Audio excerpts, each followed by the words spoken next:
श्री शिवाय नमस्तुभ्यम। हर हर महादेव। दोस्तों, पूज्य गुरु जी ने अभी अपनी कल की शिव महापुराण की कथा में बुधवार के दिन किया जाने वाला 11 गेहूं के दाने का एक ऐसा विशेष उपाय बताया है जो उन्होंने आज तक अपनी किसी भी कथा में नहीं बताया है। पूज्य गुरु जी ने कहा कि जब आपके हाथ तंग चल रहे हो, जब रुपये पैसे कहीं से प्राप्त ही ना हो पा रहे हो, जीवन में चारों तरफ से सिर्फ और सिर्फ परेशानियां आ गई हो, उनसे बाहर निकलने का कोई रास्ता ना दिखाई दे रहा हो, तो बुधवार के दिन कर लेना 11 गेहूं के दाने वाला यह उपाय होगी। हर मनोकामना पूरी मिलेगी, सभी दोषों से मुक्ति, इतना धन आएगा कि संभाले नहीं संभलेगा। माता लक्ष्मी जी और महादेव जी के आशीर्वाद से पूरे साल धन बरसता रहेगा। दोस्तों, जैसा कि आप सभी लोग जानते हैं कि 9 जुलाई 2025 यानी बुधवार को पड़ रही है आषाढ़ महीने की चतुर्दशी तिथि। और दोस्तों, यह वह तिथि है जो आषाढ़ महीने में पड़ने वाली सबसे बड़ी और आषाढ़ महीने की पहली चतुर्दशी तिथि है, क्योंकि यह बुधवार के दिन पड़ रही है और हमारे हिंदू धर्म में इसका बहुत ही बड़ा और विशेष महत्व होता है।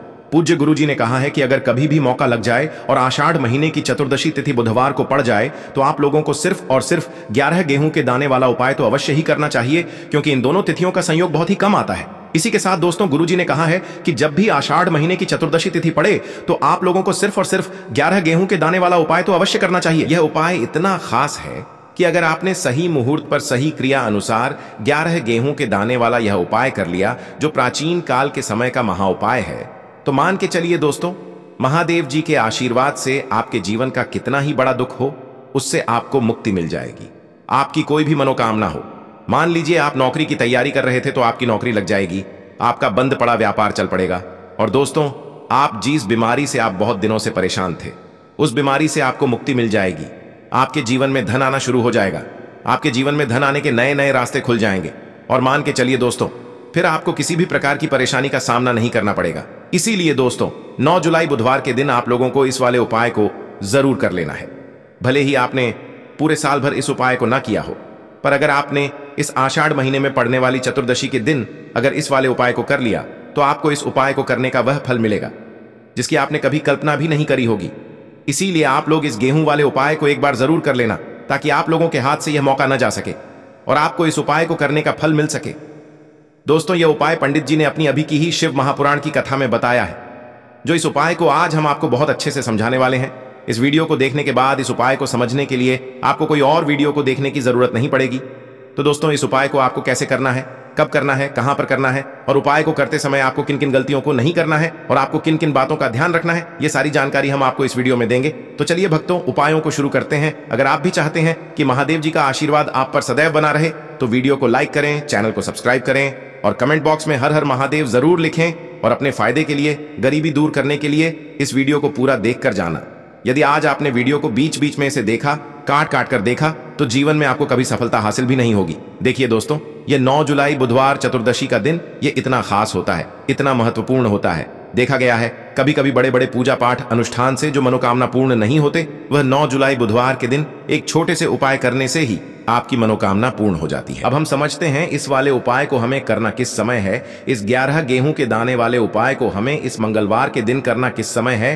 तो देखिए, इस उपाय को करने का जो समय है वह सुबह का समय है और शाम का समय भी है। अब देखिए, यहां पर हम मुख्य रूप से सुबह का समय नहीं बोलेंगे, क्योंकि 9 जुलाई बुधवार चतुर्दशी का दिन है और इस दिन प्रदोष काल के समय का बहुत महत्व होता है। बाकी अगर सुबह के समय भी करेंगे तो भी अच्छा होगा, उसमें कोई भी दिक्कत वाली बात नहीं है। तो चलिए जानते हैं इस विशेष उपाय के बारे में।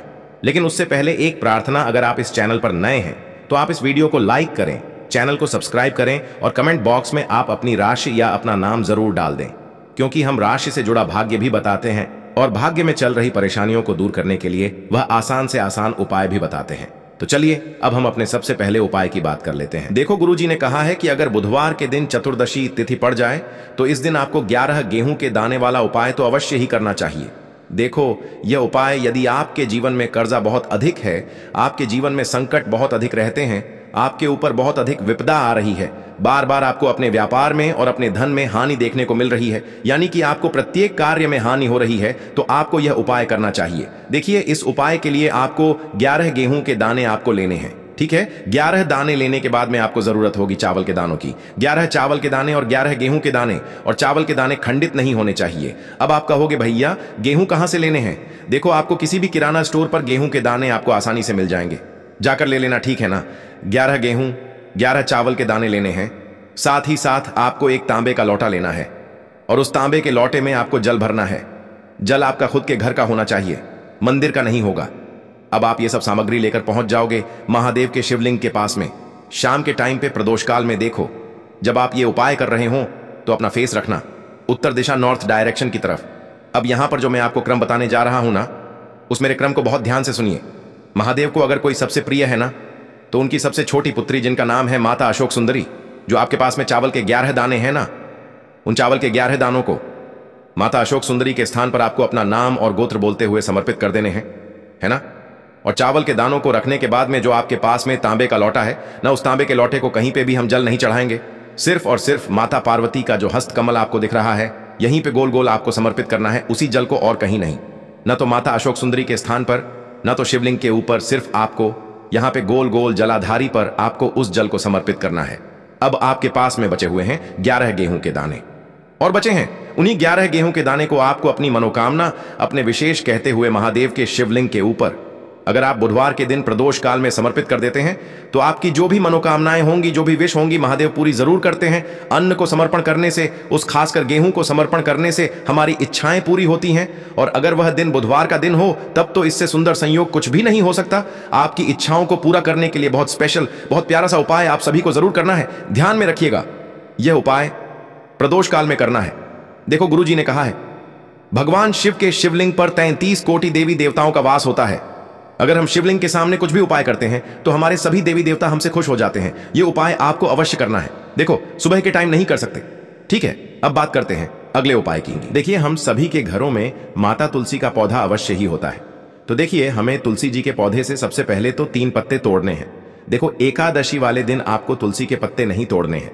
तो देखिए, तुलसी जी के आपको 3 पत्ते तोड़ लेने हैं, और इन तुलसी जी के पत्तों को तोड़ने के बाद आपको एक चुटकी हल्दी भी अपने साथ में लेनी है। हल्दी के अंदर आपको जल मिलाकर के पेस्ट के रूप में तैयार करना है, और इसी के साथ में आपको एक दीपक भी लेना होगा।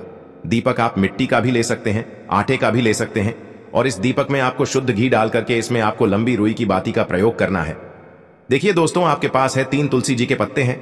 तो पहला जो तुलसी जी का पत्ता है, उस पर आपको सबसे पहले तो जो आपने हल्दी ली है उसकी एक बिंदी लगानी है।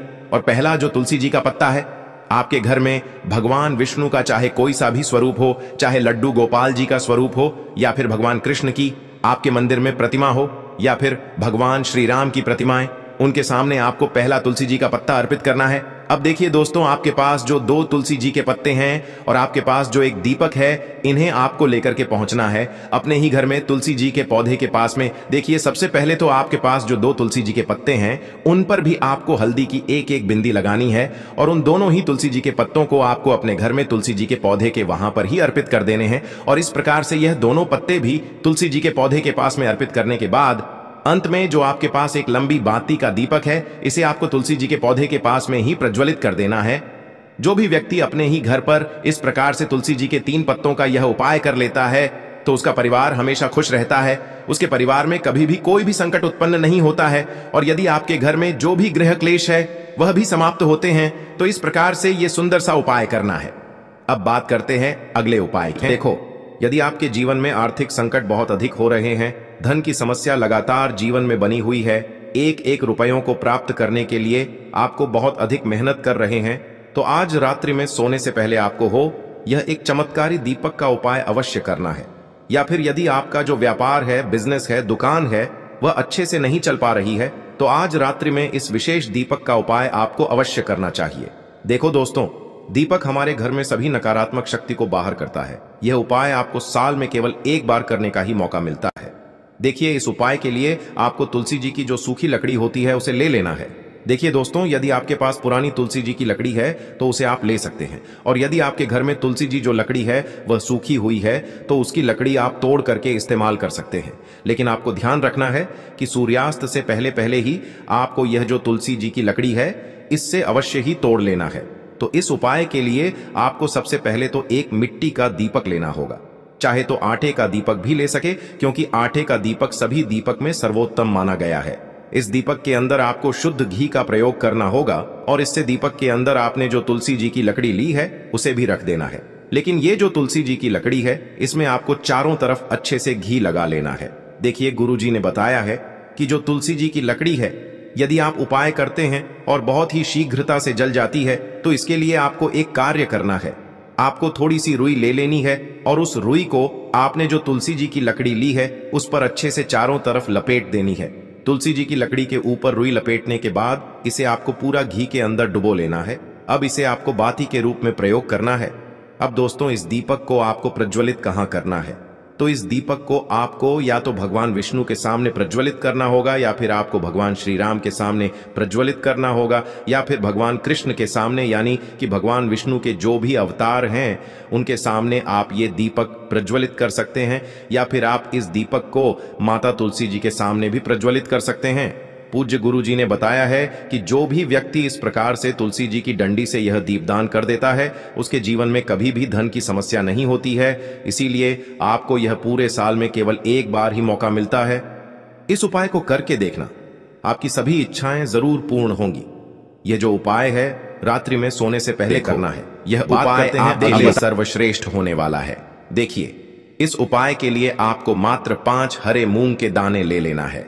देखिए, तिथि है और ये बुधवार के दिन पड़ रही है, इसीलिए आपको 5 हरे मूंग के दाने लेना है। हरे मूंग के दाने आपको साबुत लेने हैं, खंडित नहीं होने चाहिए। इस बात का ध्यान रखें। और इसी के साथ मैं आपको एक तांबे के पात्र के अंदर अपने घर से शुद्ध जल ले लेना है। अब दोस्तों, इन सभी सामग्रियों को लेकर के आपको सीधे पहुंच जाना है भगवान शिव के मंदिर में। देखिए, इस उपाय को भी आप सुबह भी कर सकते हैं और शाम के समय में भी कर सकते हैं।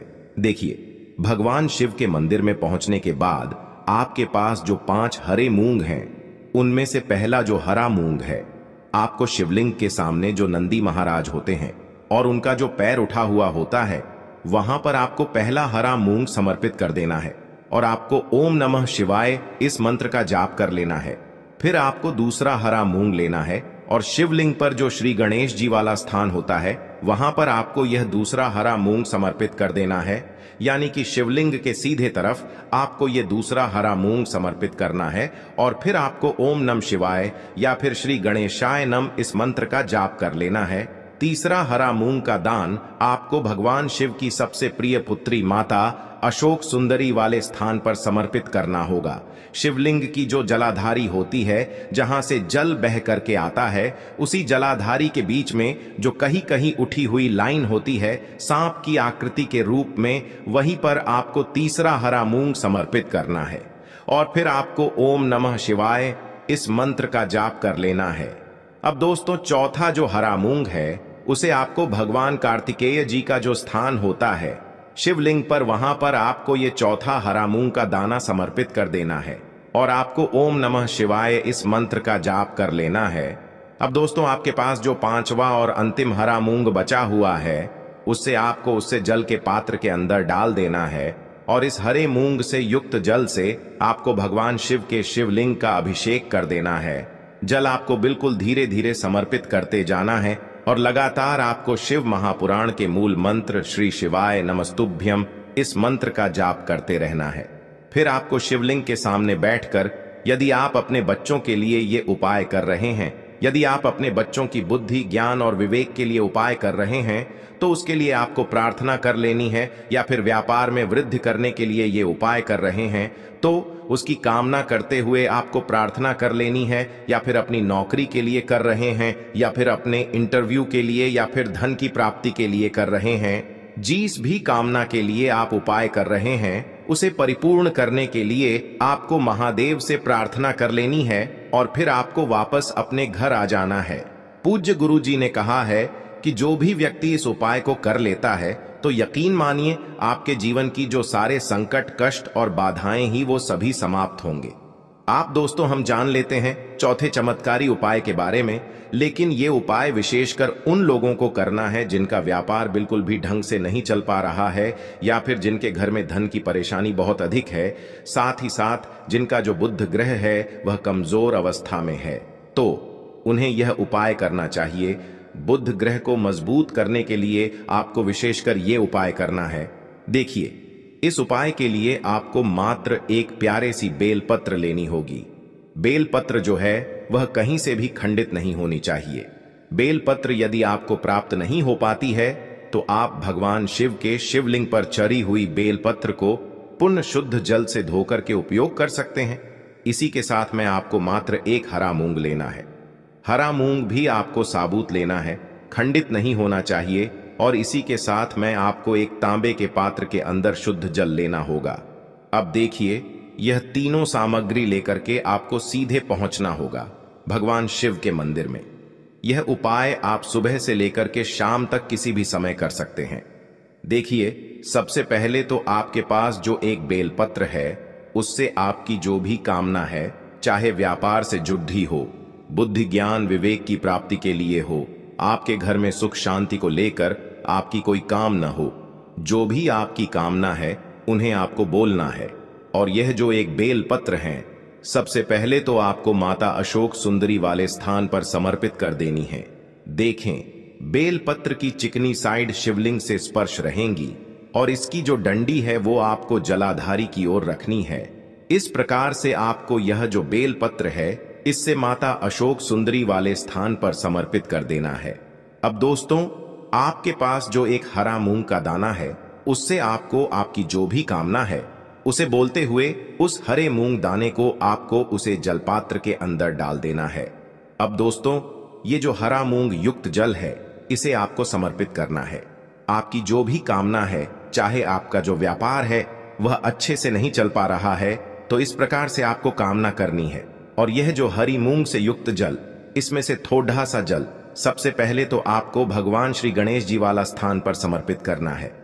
फिर थोड़ा सा जल आपको माता अशोक सुंदरी वाले स्थान पर समर्पित करना है। और फिर जो अंत में थोड़ा सा जल और बचेगा, उसे पूरा आपको भगवान शिव के शिवलिंग पर धीरे धीरे अर्पित कर देना है, श्री शिवाय नमस्तुभ्यम इस मंत्र का जाप करते हुए।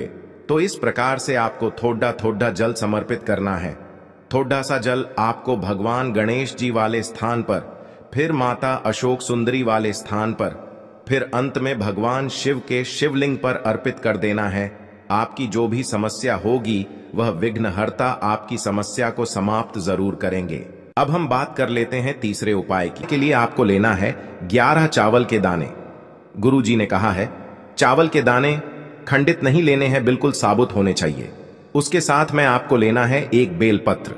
बेलपत्र का भी एक नियम है, अगर आपके पास बेलपत्र नहीं है तो आप शिवलिंग से उठाकर उसको पुनः शुद्ध जल से धोकर इस्तेमाल कर सकते हैं। इस प्रकार आपको बेलपत्र लेना है। इसके बाद आपको एक लोटा जल लेना है। अब ये सब सामग्री लेकर आपको जाना है महादेव के मंदिर में।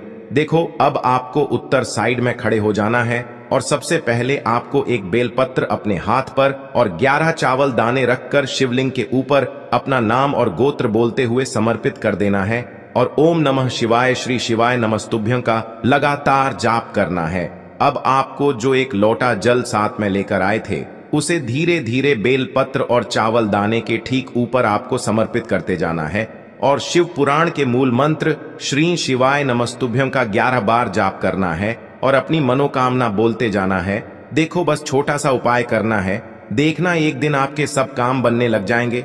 गुरु जी का बहुत ही विशेष उपाय है।